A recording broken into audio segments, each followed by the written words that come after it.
Hi, this is a review of the Repair Addendum and Amendment for South Carolina.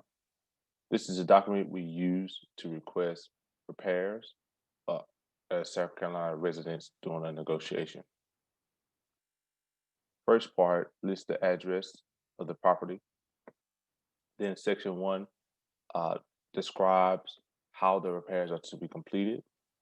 In this section, you will notice that we always want a qualified person to do the repair work if the seller agrees to do repairs.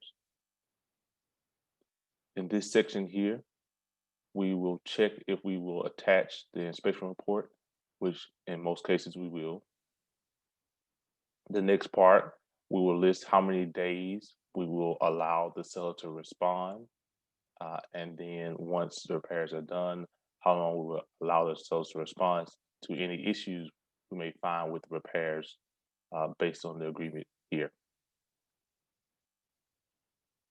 In this section, we will list all of the items that we want repaired at the house. In some cases, we will attach an addendum or an extra sheet that will detail more of the items that's allowed on this sheet here.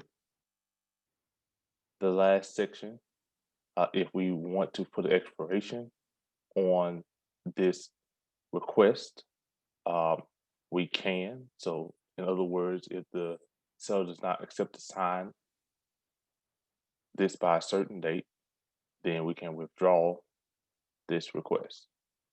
And of course, the sellers and buyer signatures go at the bottom of the page.